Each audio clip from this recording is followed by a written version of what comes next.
Perumusan dan penetapan Pancasila sebagai dasar negara. Yang pertama kita akan membahas tentang perumusan Pancasila sebagai dasar negara.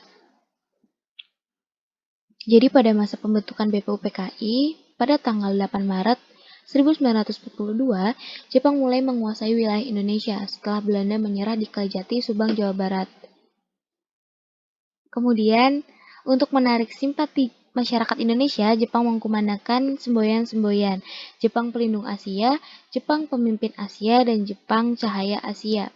Kemudian kemenangannya tidak bertahan lama karena adanya serangan dari pihak sekutu yaitu Amerika, Inggris, dan Belanda yang kemudian beberapa daerah yang dikuasai Jepang kembali ke tangan sekutu.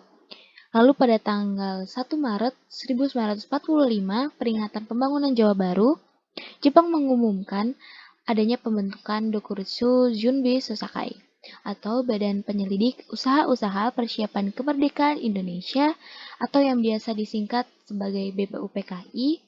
Tugasnya itu untuk menyelidiki usaha-usaha persiapan kemerdekaan. Kemudian pada tanggal 29 April tahun 1945, BPUPKI resmi dibentuk yang bertepatan dengan hari ulang tahun Kaisar Hirohito. BPUPKI ini beranggotakan sebanyak 62 tokoh-tokoh dari bangsa Indonesia dan 7 perwakilan dari Jepang. BPUPKI ini diketuai oleh Dr. Kanjeng Raden Tumenggung Rajimanwedodiningrat dan wakilnya Ichibanese Yoshio dari Jepang dan Raden Panji Suroso. Setelah dibentuknya BPUPKI ini mengadakan sidang sebanyak 2 kali, yaitu sidang resmi dan sidang tidak resmi. Sidang pertama dilaksanakan pada tanggal 29 Mei sampai 1 Juni tahun 1945 yang membahas tentang dasar negara. Kemudian sidang kedua pada tanggal 10 sampai 17 Juli tahun 1945 membahas tentang rancangan Undang-Undang Dasar. Kemudian pada pelaksanaan sidang tidak resmi hanya dihadiri oleh 38 orang saja. Kegiatan ini berlangsung pada masa reses antara sidang pertama dan sidang kedua. Tujuannya untuk membahas rancangan pembukaan Undang-Undang Dasar tahun 1945 yang dipimpin oleh anggota BPUPKI yaitu Insinyur Soekarno. Sidang BPUPKI ini dilaksanakan di Gedung Chuo Sangiin yang sekarang dikenal dengan Gedung Pancasila. Nah, pada sidang pertama, Ketua BPUPKI ini, Dr. Kanjeng Raden Tumenggung Rajimanwedodiningrat, menyatakan bahwa untuk mendirikan suatu negara atau mendirikan suatu Indonesia yang merdeka, diperlukan adanya suatu dasar negara. Kemudian dari usulnya tersebut, ketiga Muhammad Yamin pada sidang BPUPKI tanggal 29 Mei tahun 1945, beliau mengusulkan secara lisan 5 dasar bagi negara Indonesia merdeka, yaitu 1. Peri kebangsaan, 2. Peri kemanusiaan, 3. Peri ketuhanan, 4. Peri kerakyatan, dan 5. Kesejahteraan sosial. Kemudian pendapat dari Supomo pada tanggal 31 Mei 1945, beliau menyampaikan pidatonya tentang dasar negara Indonesia yang merdeka, yaitu 1. Persatuan, 2. Kekeluargaan, 3. Keseimbangan lahir dan batin, 4. Musyawarah, dan 5. Keadilan rakyat. Kemudian Insinyur Soekarno menyampaikan pidatonya tentang dasar negara berbentuk filosofis Grundslag atau Weltanschauung yang merupakan fundamen filsafat pikiran, jiwa, hasrat yang sedalam-dalamnya untuk di atasnya didirikan Indonesia merdeka pada tanggal 1 Juni 1945, yaitu pertama kebangsaan Indonesia, 2. Internasionalisme atau peri kemanusiaan, 3. Mufakat dan demokrasi, 4. Kesejahteraan sosial, 5. Ketuhanan yang berkebudayaan. Beliau juga menyampaikan bahwa kelima dasar negara tersebut bukan dinamakan sebagai Pancadharma, tetapi Pancasila. Beliau menyatakan hal tersebut atas dasar petunjuk dari seorang teman ahli bahasanya. Kemudian pada akhir masa persidangan pertama, Ketua BPUPKI membentuk sebuah panitia kecil yang tugasnya untuk mengumpulkan usulan para anggota yang akan dibahas pada masa sidang berikutnya. Panitia kecil tersebut beranggotakan 8 orang yang dipimpin oleh Insinyur Soekarno, di antaranya Ki Bagus Hadikusumo, Kyai Haji Wahid Hasyim, Mr. Muhammad Yamin, Sutarjo Kartohadikusumo, A.A. Maramis, Oto Iskandar Dinata, dan Dr. Andes Muhammad Hatta. Tugas panitia kecil ini adalah mengadakan pertemuan yang kemudian pernyataan-pernyataan tersebut untuk disepakati. Pertemuan tersebut dilakukan untuk mengumpulkan dan memeriksa usul-usul yang menyangkut beberapa masalah, yaitu Indonesia Merdeka. Usulan-usulan yang sudah masuk ke dalam sidang BPUPKI pertama tersebut kemudian dikumpulkan dan dimasukkan ke dalam beberapa golongan. Usulan-usulan tersebut juga tidak hanya membahas tentang dasar negara saja, tetapi juga terdapat bentuk negara Indonesia. Bentuk pemerintahan Indonesia itu seperti apa, pengaturan tentang warga negaranya seperti apa, dan daerah-daerah Indonesianya pun seperti apa. Lalu terbentuklah Panitia 9. Lalu Panitia 9 ini terdiri dari Insinyur Soekarno, Muhammad Hatta, Muhammad Yamin, A.A. Maramis, Mr. Ahmad Hasyim, Kyai Haji Kahar Muzakir, Haji Agus Salim, dan Raden Abikusno Cokro Suyoso. Beliau merupakan golongan Islam. Lalu apa sih tugasnya dari Panitia 9 ini? Nah, tugasnya adalah untuk menyelidiki usul-usul mengenai perumusan dasar negara. Lalu Panitia 9 ini mengadakan rapat di rumah kediaman Insinyur Soekarno di Jalan Pegangsaan Timur nomor 56 Jakarta.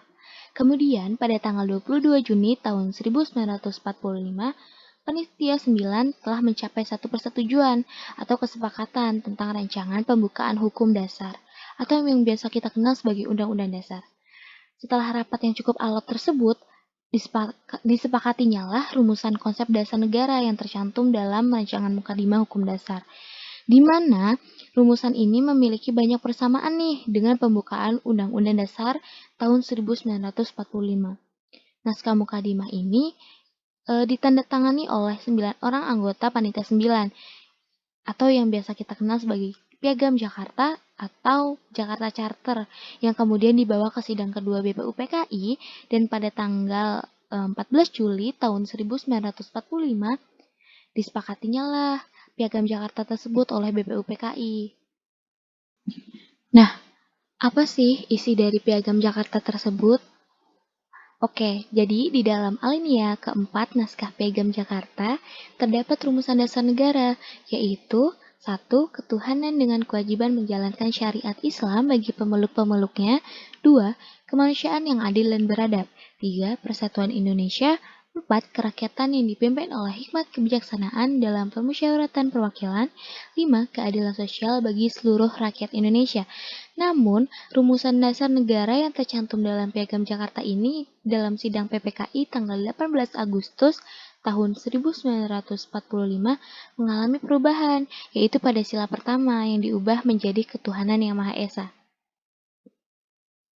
Nah, latar belakang berubahnya sila pertama apa sih? Nah, menurut Muhammad Hatta, bermula dari datangnya utusan Opsir Kaigun, beliau angkatan laut dari Jepang, mereka memberitahukan bahwa wakil-wakil Protestan dan Katolik dari wilayah yang dikuasai oleh angkatan laut Jepang merasa keberatan dengan bagian kalimat rumusan dasar negara dalam naskah Piagam Jakarta. Kalimat yang dimaksud adalah ketuhanan dengan kewajiban menjalankan syariat Islam bagi pemeluk-pemeluknya. Nah, mengapa sih mereka itu merasa keberatan? Ya, karena mereka bukan agama Islam. Dan dengan kalimat seperti itu berarti mereka tuh menganggap bahwa adanya perbedaan dari sudut pandang agama. Oleh karena itu mereka mengatakan keberatan. Dan diubahlah sila pertama tersebut dengan ketuhanan yang Maha Esa. Dengan tujuan agar semua agama yang ada di Indonesia itu termasuk di dalam dasar negara tersebut. Seperti itu. Kemudian kita membahas tentang penetapan Pancasila sebagai dasar negara. Pada penetapan Pancasila sebagai dasar negara terbentuklah PPKI atau Panitia Persiapan Kemerdekaan Indonesia. Nah, PPKI ini didirikan oleh Jepang setelah BPUPKI dibubarkan dan melaksanakan tugasnya pada tanggal 7 Agustus tahun 1945 dan diangkatnya Insinyur Soekarno serta Muhammad Hatta sebagai ketua dan wakil pada tanggal 8 Agustus 1945. Anggota BPKI ini terdiri dari 27 orang. Kemudian pada tanggal 14 Agustus 1945, Insinyur Soekarno mengumumkan bahwa Indonesia akan menyatakan kemerdekaan tanpa tergantung pada Jepang, yang didampingi oleh Muhammad Hatta dalam memproklamasikan Indonesia ke seluruh penjuru dunia.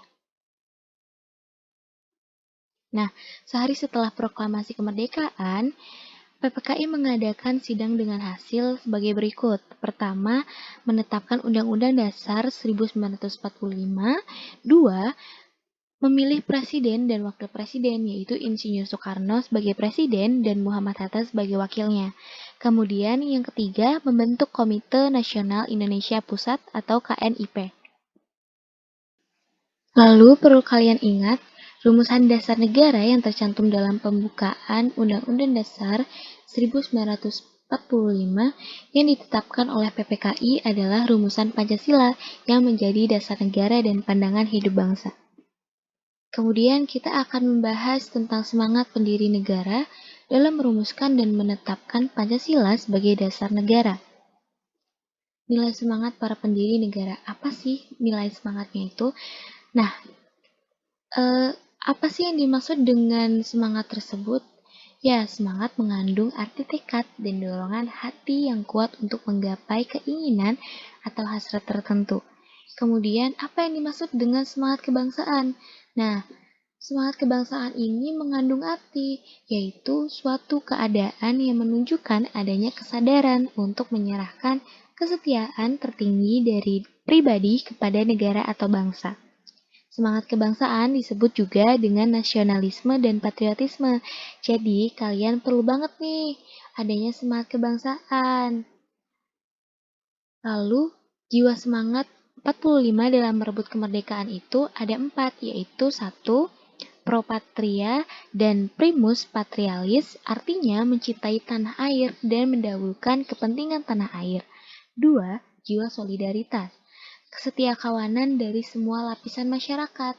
Yang ketiga, jiwa toleransi, antar agama, suku, ras, budaya, antar golongan, dan antar bangsa.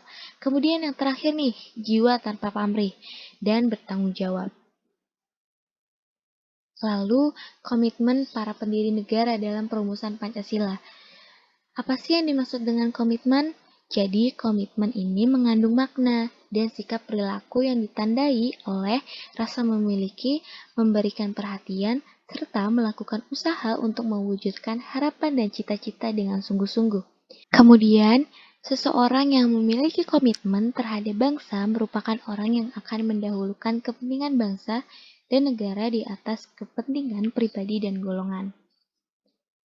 Lalu dalam perumusan Pancasila, para pendiri negara memiliki ciri-ciri komitmen pribadi sebagai berikut. Pertama, mengutamakan semangat persatuan dan nasionalisme yang tinggi. Kedua, adanya rasa memiliki terhadap bangsa Indonesia, di mana di dalam nilai-nilai Pancasila digali dari budaya Indonesia. Yang ketiga, selalu bersemangat dalam berjuang walaupun mengalami cobaan yang luar biasa. Keempat, mendukung dan berupaya secara aktif dalam mencapai cita-cita untuk merdeka. Kelima, melakukan pengorbanan diri dengan menempatkan kepentingan negara di atas kepentingan pribadi. Pancasila sebagai dasar negara sudah final. Apa sih maksudnya? Jadi dalam alinea keempat pembukaan UUD tahun 1945, kata dengan berdasar kepada secara yuridis memiliki makna sebagai dasar negara. Hal ini didasarkan atas penafsiran historis bagaimana ditentukan oleh BPUPKI. Penetapan Pancasila sebagai dasar negara oleh PPKI dianggap penjelmaan kehendak seluruh rakyat Indonesia. Hal ini karena anggota PPKI adalah wakil-wakil bangsa Indonesia yang telah bersepakat untuk membentuk sebuah bangsa dengan berdasar Pancasila. Menerima Pancasila sebagai dasar negara yang dibentuk oleh semangat konsensus para pendiri negara merupakan tanggung jawab setiap warga negara.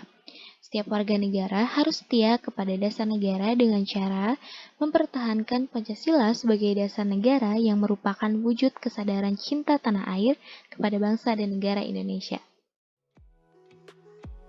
Nah, sekian penjelasan tentang perumusan dan penetapan Pancasila sebagai dasar negara. Semoga materinya bermanfaat dan kalian bisa memahami. Assalamualaikum warahmatullahi wabarakatuh.